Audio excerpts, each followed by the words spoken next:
Hello दोस्तों and welcome back to the channel. तो जी स्वागत है आपका एक नई वीडियो के साथ। तो सुबह का टाइम हो रहा है और ये करीब 4:15 के आसपास का व्लॉग है। और मैं आपको टाइमिंग नहीं दिखा पाई थी, लेकिन अंधेरा इस वक्त बहुत है। अभी जो है ना मौसम में मतलब दिन में काफ़ी बदलाव आ गया है। बहुत ज़्यादा अंधेरा हो जाता है सुबह, और शाम को भी जल्दी अंधेरा हो जाता है। मतलब दिन जो है ना छोटे होने लग गए हैं।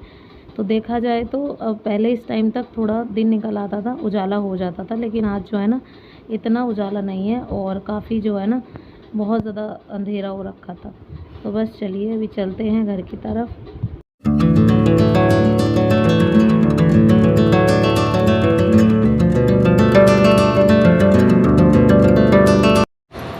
तो जी चलिए, अभी सुबह उठते ही सबसे पहला काम होता है झाड़ू लगाने का। तो आजकल नवरात्रे चल रहे हैं तो सबसे पहला काम साफ़ सफाई का ही होता है। और पहले तो ये होता था कि मतलब अगर और कुछ नहीं तो पोछा नहीं लगाना है, झाड़ू लगा दो और फिर उसके बाद बस बाकी के अपने किचन वगैरह के काम कर लो। लेकिन अब ये हो रहा है कि सुबह सबसे पहले झाड़ू पोछा होता है और फिर उसके बाद जो है ना बाकी के काम शुरू होते हैं। तो ये एक अच्छी आदत है और होना भी यही चाहिए, सही ही रहता है देखा जाए तो।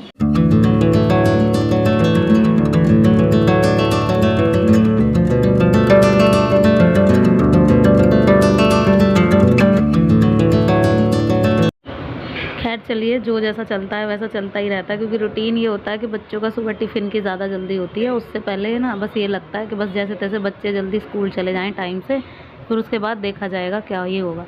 तो बस यहाँ पे जो है ना मैं पोछा लगा रही हूँ। और माता रानी के यहाँ पे भी मैंने जो रात को अग्यारी वगैरह करते हैं ना वो सब साफ़ कर देती हूँ सुबह।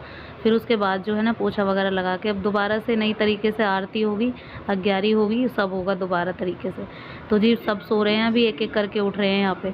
तो देखो उर्वी उठ गई है और बाकी बच्चे अभी धैर्य और काव्य तो सो ही रहे हैं। उनका तो पता ही नहीं चलता है, वो बिल्कुल आइन टाइम पे उठते हैं देखा जाए तो। बस साफ़ सफाई के बाद मैं चली गई थी नहाने और यहाँ पे हो गई थी मेरी दिया बाती और अग्यारी भी हो गई थी, सब कुछ हो गया था। आज जो है ना माता रानी के यहाँ पे फल जो है ना सिर्फ 2 ये थे मेरे पास, तो बस वही मैंने चढ़ा दिए हैं। और अभी माता रानी को भोग भी लगा दिया है घी बूरा का और मिश्री का भी। तो जी उसके बाद मैंने यहाँ पे लंच वगैरह रेडी किया और सिंपल सी घिया की सब्ज़ी बनाई थी। रेसिपी इसीलिए शेयर नहीं करी, कुछ एक्स्ट्रा नहीं था। ज़ीरा और टमाटर, इन 2 चीज़ों से ही सब्ज़ी छुक रही है। कोई लहसुन नहीं, प्याज नहीं, सब कुछ बंद है। अदरक वगैरह मैं डालती नहीं, गरम मसाला वगैरह में कुछ ज़्यादा मतलब ज़्यादा मसाले में ऐड नहीं करती। और बस यहाँ पे मेरे पास तेज़ पत्ता रखा हुआ था, वही मैंने थोड़ा सा डाल दिया और हल्का सा मैंने ज़ीरा डाल दिया इसमें। फिर उसके बाद टमाटर से छोंक दी, सिंपल सी सब्ज़ी थी। और उसके बाद जो है ना बस यहाँ पे टिफ़िन वगैरह में रख दी थी सब्ज़ी, और ये सब्ज़ी बची थी वो मैं निकाल के रख रही हूँ। बस उसके बाद अपने किचन के कामों को समेट रही थी। सबसे पहले तो ये बर्तन वगैरह साफ़ करने थे। लंच जो है ना यही लेकर गए हैं और बच्चों के एग्ज़ाम अभी चल रहे हैं, तो बच्चों के एग्ज़ाम अभी ख़त्म नहीं हुए, तो बच्चे सिर्फ उर्वी लेकर जाती है, धैर्य और काव्य नहीं लेकर जा रहे हैं। तो बस यहाँ पे जो है ना मैंने अभी तक यही झाड़ू पोछा वगैरह मेरा सब हो गया था। फिर उसके बाद किचन रह जाता है, सबसे लास्ट का काम यही होता है कि किचन रह जाता है। किचन रहने का मतलब यही होता है कि लंच वगैरह बनता है ना, फिर उसके बाद यही रहता है कि हाँ किचन बाद में ही समेटा जाएगा। अब बर्तन वगैरह साफ़ करने के बाद मैंने गैस वगैरह क्लीन की। उसका क्लिप शूट नहीं कर पाई क्योंकि एकदम से फ़ोन आ गया था मम्मी का। कल मैंने मम्मी से बात नहीं की तो पूरे दिन मेरे को थोड़ा सा ऐसा लगा जैसे बहुत ज़्यादा लग रहा है कि कुछ छूट रहा है, कुछ छूट रहा है इस तरीके से। तो आज मम्मी का सुबह सुबह ही फ़ोन आ गया कि फ़ोन नहीं किया कल, क्या ही हो गया। तो मम्मी भी थोड़ी सी चिंता कर रही थी। तो बस मैंने बताया कि कुछ नहीं, बस ऐसे ही तबीयत थोड़ी सही नहीं होती है तो मैं मम्मी को टेंशन नहीं देती, क्योंकि कई बार ये होता है ना तबीयत ख़राब होती है तो मम्मी थोड़ी सी टेंशन लेने लग जाती है। क्योंकि जब से मेरे हाथ में ज़्यादा पेन हुआ है ना तो मैं भी थोड़ी सी परेशान रहती हूँ। और ये हाथ का पेन, सर्वाइकल की दिक्कत बहुत ज़्यादा हो रही है मुझे इसी वजह से। तो मैं उनको ही क्या ही टेंशन दूँ, इसी वजह से मैंने उनको कुछ बताया भी नहीं। तो जी बस उसके बाद यहाँ पे ये एक सूट रखा था मेरे पास और ये मेरी बहन का सूट था, तो मुझे सिलना था। इसका प्लाज़ो बिल्कुल रेडी था, सूट ही सिलना था बस। तो मैंने सोचा इसको सिल देती हूँ आज, लगे हाथ इसका भी काम ख़त्म हो जाएगा। और इसकी जो है ना मेज़रमेंट मैंने लगाया। एक तरह से सिलाई करने के लिए तो मना तो किया हुआ है कि मतलब ज़्यादा लेकिन अब जो है ना मैं गैप दे दे के बहुत दिनों बाद, मतलब जब लास्ट अभी मैंने 2-3 दिन पहले ग्रीन वाली पैंट सिली थी तो तब मैंने आपको वीडियो भी शेयर की थी। और उसके बाद अब ये जो है ना ये कर रही हूँ मैं सिलाई। लेकिन ये ना एकदम से छोड़ नहीं सकती क्योंकि ना तो एक बार ये होता है कि जो सिलता रहता कपड़े उसको ना तो किसी के पसंद ही आते हैं, और ना ही ये होता है कि हाँ बाहर सिलवाना मतलब अफोर्ड भी कर सके। कई बार ये भी होता है, जो चीज़ है वो है, मैं आप सबको बताती हूँ। क्योंकि चीज़ें जो है ना, हर चीज़ नहीं अवेलेबल हो सकती, तो जो सिलाई वगैरह नहीं अफोर्ड कर पाते, कई बार ये हो जाता है। तो इसीलिए थोड़ा सा अपने लिए तो करना ही पड़ता है। अब यहाँ पे फ्रंट पार्ट पे मैंने मेज़र लगा दिया, उसके बाद ये बैक पार्ट पे मैंने यहाँ पे इस तरीके से फ़ोल्ड करके रखा, और जो फ्रंट वाला है इसको इसी तरीके से रख दूँगी और हल्का सा एक्स्ट्रा करके इसको निशान लगा दूँगी इसी तरीके से। तो क्या है ना कि दोनों पार्ट मेरे बिल्कुल इक्वल कटेंगे। तो इसका प्लाज़ो बना हुआ था, इसलिए मैंने इसको सिला, क्योंकि अगर बॉटम भी मुझे सिलना पड़ता तो इसमें बहुत ज़्यादा टाइम लग जाता। तो इसी वजह से मैंने सोचा कि सूट है, ज़्यादा देर का काम नहीं है तो सिल देती हूँ। लेकिन इस थोड़ी देर के काम ने भी मुझे इतनी दिक्कत दी, मतलब मेरे हाथ में दर्द ही हो गया।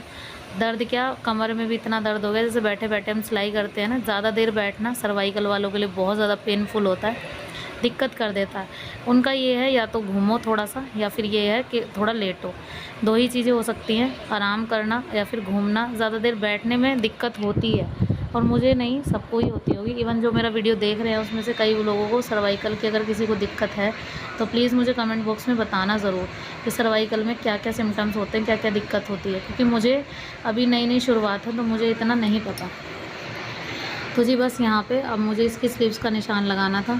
स्लीव्स ज़्यादा बड़ी नहीं है, क्योंकि हमेशा मेरी बहन जो है ना छोटी स्लीव्स पहनती है। अब उसको पोनी स्लीव्स वगैरह ना पसंद नहीं है बिल्कुल भी, तो हमेशा जब भी बनवाती है छोटी स्लीव्स बनवाती है। तो मैंने 8 इंच करीब उसकी स्लीव्स बनाई थी, जो मतलब कोहनी तक आती हैं वो वाली स्लीव्स।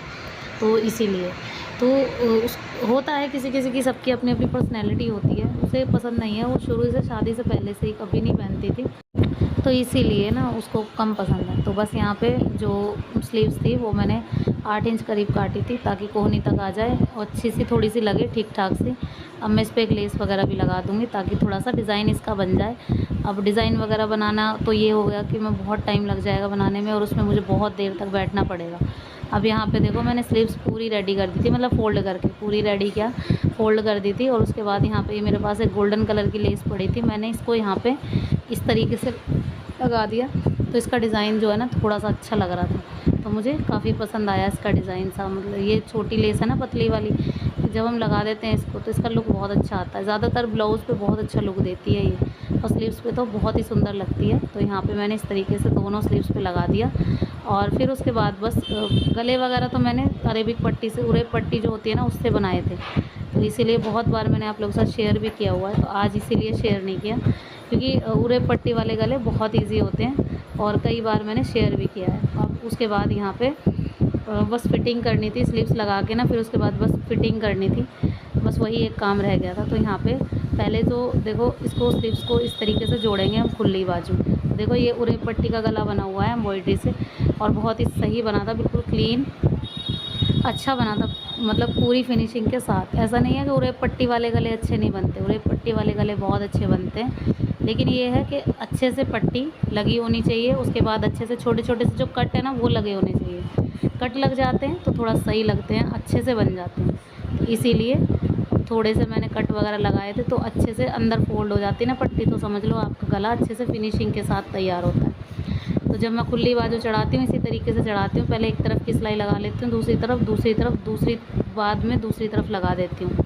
तो इस तरीके से सिलाई लग जाती है। और जो ये खुली बाजू है इनका एक ही फ़ायदा है, अगर कोई भी फिटिंग में दिक्कत होती है, ढीला टाइट होता है, तो वो अपने घर पे इजीली कर सकती है, उसको दिक्कत नहीं होगी। तो यहाँ पे स्लीव्स जुड़ गई। उसके बाद ये दामन वाला जो बॉर्डर था ये लगाना था मुझे। अब इसको मैंने किया क्या, नीचे से कपड़ा हल्का सा 1 इंच इस तरीके से फोल्ड किया है, और इस तरीके से मैं इसको लगाई जा रही थी। तो यहाँ पे इस तरीके से मैंने इसको लगा दिया, और ये अब निकलेगा नहीं बिल्कुल भी, और ना ही इस पर तुरपाई की ज़रूरत पड़ेगी। तो ये छोटे छोटे से काम होते हैं, ये बहुत ज़्यादा अच्छे होते हैं। मतलब इसमें आपका टाइम भी बचता है। टाइम क्या बचता है, ये बचता है कि हाँ आपको तुरपाई वगैरह नहीं करनी पड़ेगी इस पर, और ये बिल्कुल अटैच हो जाएगा इस पर, और इसमें वज़न भी हो जाएगा। तो मतलब वज़न का मतलब ये है कि दामन जो है ना उठा सा नहीं रहेगा, नीचे की तरफ रहेगा ढलका सा, तो वही ठीक लगता है।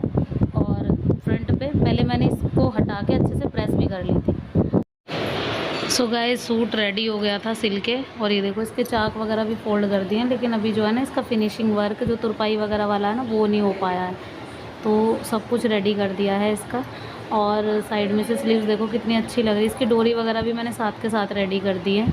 और ये है इसका प्लाज़ो जो कि सिला था, ये सिला हुआ ही था और जो बस कपड़ा था ना वो बस सूट का था। तो प्लाज़ो की बस मैंने सिलाई करी है पक्की, और घेरा जो है ना काफ़ी अच्छा था इसका जो मोरी थी। और देखो दोनों चीज़ें एक साथ होने के बाद इतनी इस तरीके से अच्छी लग रही थी। सो आई होप आप सबको भी पसंद आया होगा, वीडियो पसंद आया हो किसी भी वजह से तो लाइक ज़रूर कर देना, चैनल पर नए हैं तो प्लीज़ चैनल को भी सब्सक्राइब कर देना। मिलती हूँ नेक्स्ट वीडियो में, till then bye bye and take care.